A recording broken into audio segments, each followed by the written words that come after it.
সাংবাদিক নাদিম হত্যার 1 বছর পার হলেও মামলার তদন্ত কাজ শেষ করতে পারেনি সিআইডি। এখনও গ্রেপ্তার হয়নি দ্বিতীয় আসামি চেয়ারম্যানের ছেলে রিফাত। মামলার অগ্রগতি নিয়ে হতাশায় নিহত নাদিমের পরিবার।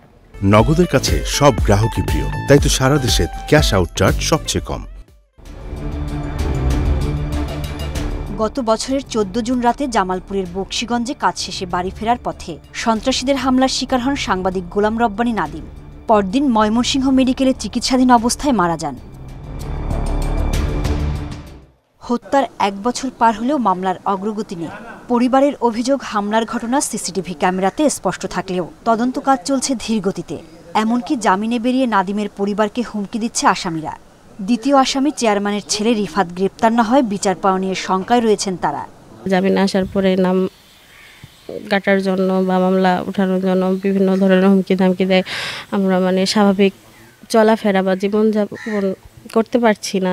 ইচ্ছাকৃতভাবে ধরনা, নাহলে এটা তো বাংলাদেশেই আছে, এই লোকটা, এই রিফাত তো বাংলাদেশেই আছে। সকল আসামির সর্বোচ্চ শাস্তি চাই এবং খুব দ্রুত সময়ের মধ্যে মামলার যাতে চার্জশিট হয় এবং মামলাটা যাতে দ্রুত বিচার ট্রাইব্যুনালে যায় সেই আশা করি। তদন্ত কাজ শেষ না হয় মামলার কার্যক্রমে কোনো অগ্রগতি নেই বলে জানিয়েছেন আইনজীবীরা। নাদিম হত্যা মামলার পুলিশের এই নিষ্ক্রিয়তা, ধীর গতি, এটি এই বিচারকে ক্ষতিগ্রস্ত করতেছে এবং ন্যায় বিচারকে বিঘ্নিত করতেছে। অনুমতি না থাকায় ক্যামেরার সামনে কথা বলতে রাজি হননি সিআইডি।